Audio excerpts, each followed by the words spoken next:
اللہ اللہ حضرت عمر کا بیٹا مصر گیا، وہاں سے کمائی کر کے لایا، تجارت کرنے گیا، لاکھوں کا مال۔ کون سا باپ ہے دنیا میں جس کا بیٹا باہر سے پیسے لے کے آئے تو ابا تفصیل پوچھے کہ بیٹا کہاں سے کمائے، کہاں سے لایا، کتنے ملے، کیوں آئے؟ کون سا باپ تفصیل پوچھتا ہے؟ ابا تو کہتا ہے لا صحیح، اور تعریفیں کرتا ہے میرا بیٹا بڑی کمائی کرتا ہے۔ کبھی پوچھا ہے اس سے کہ ڈیوٹی صحیح دیتا ہے کہ نہیں؟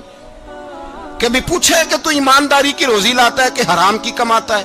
یہ باپ کی ذمہ داری ہے، یہ اماں کی ذمہ داری ہے۔ پھر کہتا ہے بیماری کیسے آ گئی، پریشانی کیسے آ گئی؟ تو نے کبھی سوال کیا اپنی اولاد سے؟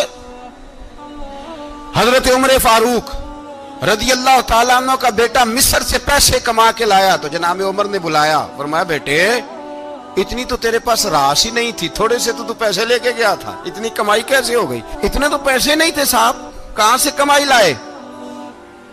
اس نے کہا ابا جی وہ جو میرے چچا ہے نا مصر کے گورنر، آپ کے دوست، انہوں نے میری مدد کی ہے۔ فرمایا جتنے لوگ گئے تھے سب کی ہے مدد اس نے؟ کہا نہیں صرف میری کی۔ فرمایا تیری کیوں کی؟ تیری کیوں کی؟ کہا حضور آپ کے دوست ہیں۔ فرمایا چپ کر، حضور انہوں نے مجھے اتنے پیسے دیے، میں نے کاروبار میں ڈالے تو نفع آیا تو میں ان کی رقم دے کے۔ فرمایا خاموش ہو جا، باقی جتنے لوگ گئے تھے سب کی مدد کی اس نے؟ کہا نہیں حضور صرف میری کی۔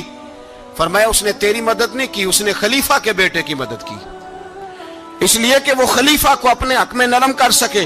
فرمایا آدھا مال تیرا ہے، آدھا مال غنیمت کا ہے، مال خزانہ کا ہے، مسلمانوں کا ہے، اس لیے کہ تو جو وہاں سے مال کما کے لایا ہے وہ اپنے باپ کے خلیفہ ہونے کی وجہ سے کما کے لایا ہے، لہذا رکھ ادھر۔ یہاں کہتے ہیں